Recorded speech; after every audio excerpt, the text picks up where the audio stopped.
When the NBA's biggest star goes to the NBA's most famous arena and goes out of his way to take a jab at the team which plays there. We're about to find out. LeBron in Gotham tonight. And when you look at the top scorers in MSG history, you find megastars. No one scored more at the Garden than Michael Jordan. MJ averaged 31.8 in New York in his career. He was a Knicks killer.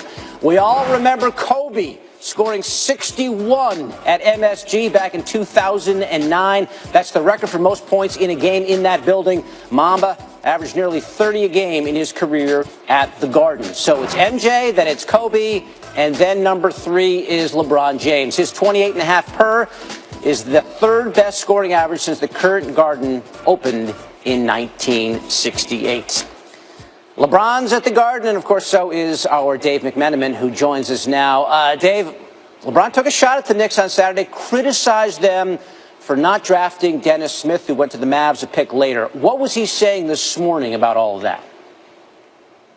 Yeah, David, as you mentioned, Kristaps Porzingis has been killing it in the early going. LeBron James is shooting over 60% from the field, one of his most efficient seasons ever.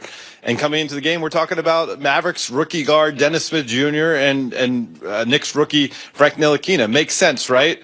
Well, only when LeBron James chooses to take a shot at former Knicks president Phil Jackson, and he explained his Dennis Smith comments this morning. I wasn't throwing shade at Frank at all. For people that got their pants in bunches and things of that nature here in New York, they look for any controversy here. I was basically stating what I saw in Dennis Smith and what I saw from him and him coming out and watching the draft and, thought that he would be a great fit here with Porzingis, and that's not saying that Frank won't be a great fit. I mean, I think Deshaun Watson should be a Brown. Doesn't mean that Myles Garrett is not going to be a great football player, but Deshaun Watson should have been our quarterback. It's the same thing. It's not you the next guy. It's just that you state what you see. Oh, yeah, it's definitely a shot at him. That's for sure. I have no wrongdoings from the Knicks organization. I don't know how they, we all know how they handled the Carmelo situation, but, I'm not a fan of Phil Jackson, though. I think you guys already know that. That's the past stuff, but he's not even here anymore. Of course, Phil Jackson got under LeBron's skin last year when he made a comment about LeBron and his friends calling them a posse. And LeBron and Maverick Carter both shot back at Phil Jackson at the time. And we also know LeBron is close to Carmelo Anthony, and his ending was certainly unceremonious with the New York Knicks. So those things are all brewing and stirring around this story here. But when we talk about those two rookie guards, Dennis Smith Jr. averaging about 15 points and 5 assists per game. Ntilikina only averaging 4 points and 5 assists, but his defensive rating is about 104 versus 113 for Smith. That's a very good defensive rating for Ntilikina, and that's how he's been making his bones early on for the surprising New York Knicks. Yeah, Porzingis says he's a big fan of Frank Ntilikina. No problem with him as a rookie, and they're very happy with him as a pick. And when we're talking about Porzingis, got to mention the numbers here, Dave, and what he's been able to do. Averaging 30.1 points per game this season. That is the first Knick to ever do that over the first 12 games of a season. Porzingis has scored at least 38 times already.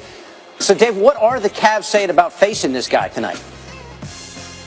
Yeah, Porzingis had 32 points and 12 rebounds in a 19-point win over the Cavs earlier in the season, and that's when they had a true rim protector in the lineup in Tristan Thompson. They're going to have their hands full in Porzingis, but the guy that Ty Lue, Cavs coach Ty Lue, pointed to at shoot-around that they need to stop is Tim Hardaway Jr. Tim Hardaway Jr. had 34 points and 8 assists last time when the Cavs lost to the Knicks. They need to stop transition. Hopefully, if they can play a half-court game and contain Hardaway, they'll also be able to contain Kristaps Porzingis better, because if he gets out and running on those guys, it's going to be a long night for the Cavs.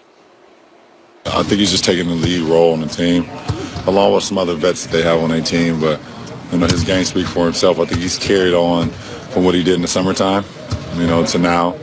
And, he's playing exceptionally well.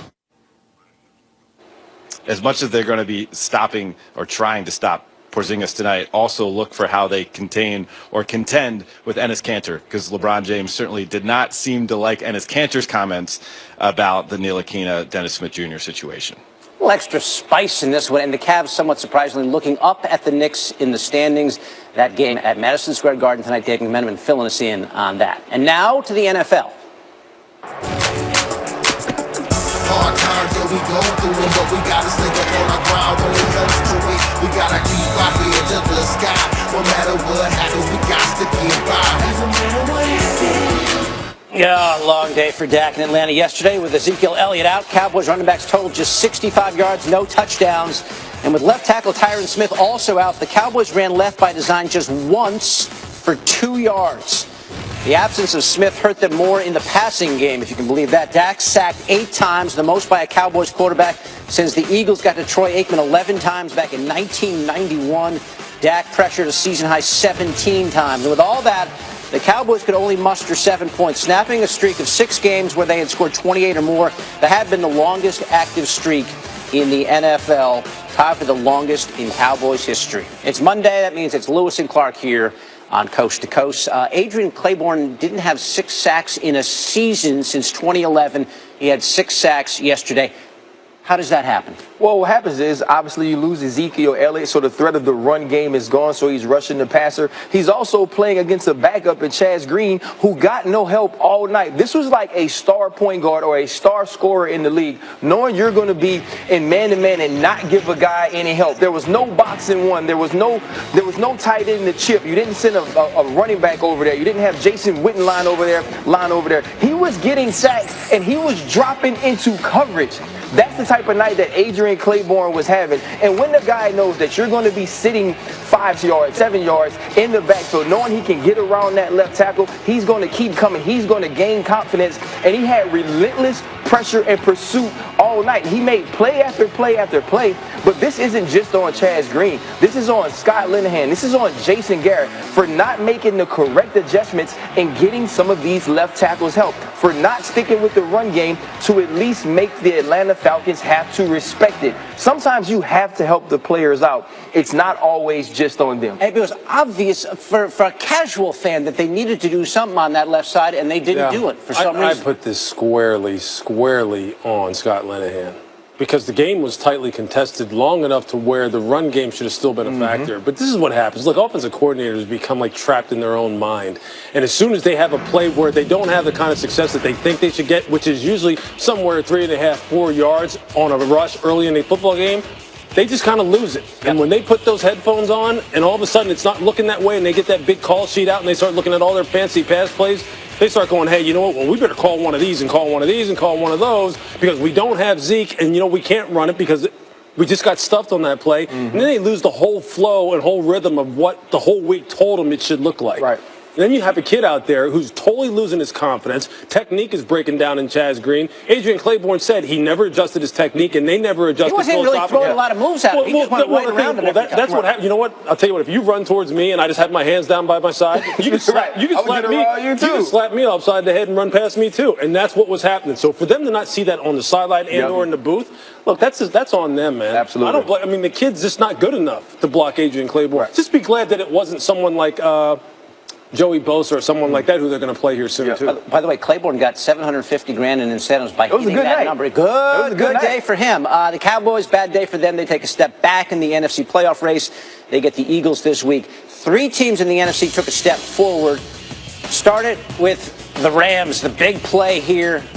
Jared Goff aired it out to Robert Woods for 9-4, and the score, no team has scored more points than the Rams this year, 296. They go to Minnesota Sunday. The Vikings 7-2. Case Keenum joining Brett Favre as the only Vikings QB since 2005 to throw for at least 300 yards and 4 touchdowns in a game. So the Vikings going good, and maybe the most impressive team all day with the New Orleans Saints. They just gashed the Bills in Buffalo. 6 rushing touchdowns and no punts. First team to do that in a game since 1941.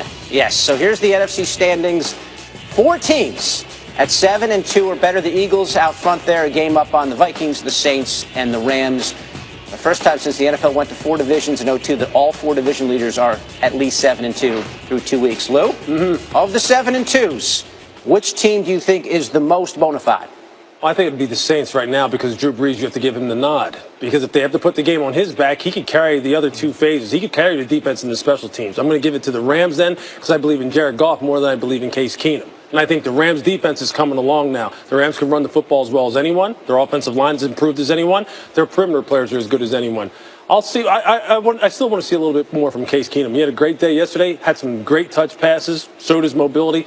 But this is a nice matchup this week for the Rams to go into Minnesota. That's the game of the week for sure. Absolutely. I have to agree with Lewis for the same reason. Drew Brees, when it gets down to crunch time, when the playoff season gets around, this team has shown that they can run the ball. But if you have to put the football in the quarterback's hand, when it's down the stretch, in the 2-minute drill, situational football, we've seen Drew Brees do it time and time again. So you give them the nod because of that. And also the way that this defense is turning the football over. I really like the way the Saints have adjusted to their personnel and started playing football this year. Drew Brees throwing the ball less than in any season since the Super Bowl season, which is a really good sign for that team. They can run the football now. As you say, they play defense, and they've always got Brees when they need him. Lewis and Clark here with us on Coast to Coast every Monday in the NFL season.